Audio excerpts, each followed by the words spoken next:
What up guys, I am Nathan and you are watching Kneel Before Sod, and today we are looking at our first video that I mentioned in the previous video. We're going to be looking at the first episode of Code Monkeys, which was released in 2007 and created by Michael de la Peña.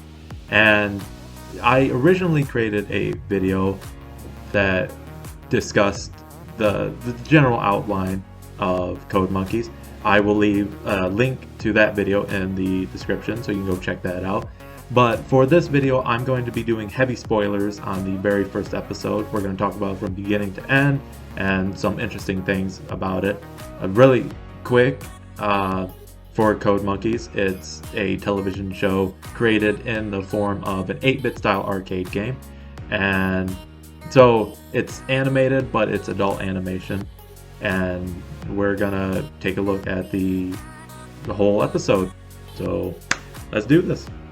At the very beginning of the episode, it has the titular song played and created by Jonathan Coulton, where it shows all of the characters and their names and the company they work for. And every episode begins where it says Ready Player One or Player One Start. Just like an arcade game, this is how they start, how you function. So it's supposed to give you that look. One thing to note about this series is that it's made to look like an actual arcade game. So the series, each episode is not full screen, it's not widescreen, it's made in a small box, and the actual video, the television show you're watching, is right in the middle. The bottom, you have Code Monkeys, which lets you know what game you're playing, or in this case, what show you're watching. And at the top, on the left side, it has the number of points that you've scored, and then the health bar of the characters, which apparently they all share the same health bar, or it depends on what character is speaking. So we've got that. Very beginning of the episode, it shows the company Gameavision, which is a video game company.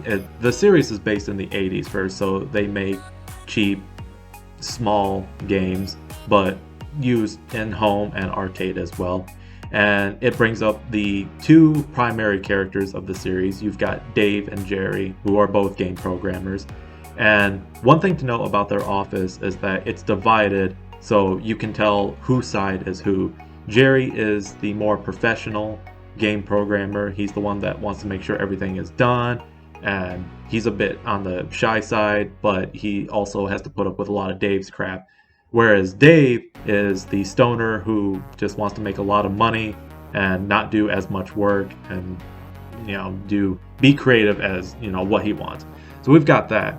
And also there is a Rush poster. So Dave and Jerry are talking about a video game that they're working on, and they're almost done with it. And then for some reason, I can't remember why, there's a dead donkey in their office, and Dave thinks it's a good idea to whip out a lightsaber, cut open the donkey, and then sleep inside like a tauntaun. And this is where you meet the boss of Gameavision, Wozniak, who is actually voiced by Apple co-creator Steve Wozniak. Steve right away questions the dead donkey and why Dave's sleeping in it, and then Dave doesn't really give a forward answer and tells the guys to round up the rest of the crew of Gameavision because they're going to have a meeting. So go ahead. So everybody leaves the office, and then you see the hallways of Gameavision, which look exactly like an arcade game. One thing about this show is that all of the characters play on some sort of stereotype. So of course you're going to have the black character, you're going to have the feminist character, the douche character, and all of these other just played together, especially the nerd character who will come up later. Black Steve has an anger problem, so he always pulls out a gun and needs to shoot something or somebody. Black Steve leaves, and then you meet up with the so self-proclaimed best game developer of Gameavision, who is Todd. He has his own lair, a huge fan of Dungeons and Dragons, and just a complete weird, creepy fat guy. He always has these weird conversations with his mom, talking about bath time or nacho cheese. Everybody has their own unique design office. For Todd, his office looks like an actual dungeon. We go to Mary's office, and Mary is the only female game developer. She's not the only female character, but the only female game developer in the company. And she's one of those people that tries to make feminist sort of video games. She wants work equality, she wants gender equality and all that, but nobody listens to her. Jerry, who you find out has a crush on her but doesn't know how to ask her out, and she doesn't take kindly to negativity. She doesn't care for Dave, and just because Jerry hangs out with Dave, she assumes Jerry is no similar. We have all of the characters put together, and they're in their sort of break room, which is filled with different kinds of games, whether it's pinball, arcade. They have a life-size chess game, and then Steve Wozniak shows up, although he's not called Steve Wozniak, it's just called Woz for short. And he tells the programmers that he is selling the company to another gaming company because he wants to create his own business of home computers. He believes in the future of home computers, which is a little bit of foreshadowing of what actually is to come. And especially Dave, that home computers is something that you will be able to make money off of. He thinks that Woz is wasting his time, but Woz is just certain. He's gung-ho about this, and he asked Dave to be the sponsor of the company and show the investors who want to buy Game of Vision around. He screws that up with all the different game investors. He introduces one pair of this sort of family programming company, Clarence, who creates all of the music, and he is the incredibly homosexual character. Another thing this show tries to do is provide the audience with a sense that all of these characters have different abilities, they're special in some way.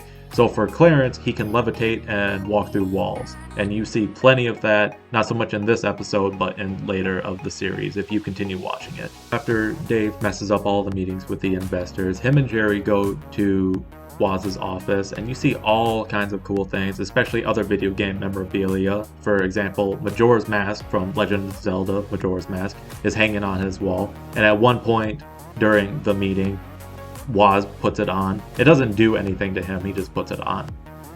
Dave, Jerry, and Woz, they go around messing with whatever Woz has in his office. So he has a little water slide and then an area for mini golf and things like that. And Dave is trying to convince Woz to not sell the company and that none of the investors want to buy it. And then Woz tells him, well, you have two options. Go and work for the rival company, ColecoVision, which it shows ColecoVision, and it's supposed to be some way representing how corporate America works, which their office looks exactly how I envision Blizzard. Everybody gets together, the whole crew, and they have a vote on those who want to work for ColecoVision or those who want to work for the oil tycoon that wants to invest. Everybody that votes, it's a 3-3 tie, and Jerry's the only one that hasn't voted, and everybody is pressuring him to either lean towards ColecoVision or try the oil tycoon. And in the end, he chooses the oil tycoon. The whole time these characters are interacting with each other, whether they're saying something or they do something, the points on the top left of the screen are always going up. They're earning points for anything and everything that they do. And then sometimes the health bar will change into something like a douche meter or something crazy, money, or whatever it is. And it's just little features like that are what make this show really engaging and really interesting to keep watching. We meet the most memorable character of the series, Big T Larity, who is the tycoon that invests in Game of Vision. And it's him and his son Dean, who is one of those musclehead types that doesn't have a lot of brains.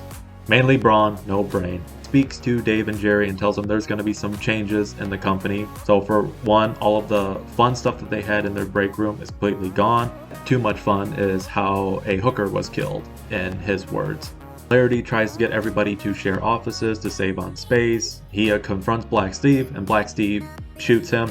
But of course Larity is prepared, shows him he's wearing a bulletproof vest, and tells Steve that he has won his own office. The programmers of the company are not appreciating anything that Larry is doing. They're freaking out. He even expands into the women's bathroom, likes to walk around as a caged tiger before he takes a crap. Larry wants to hear game pitches by everybody, and Todd, being the person that he is, assumes command of their meeting. A game very similar to Space Invaders, but now it's Space Invaders 2 with 2 blasters. Larry agrees to this game, even though it's a piece of crap.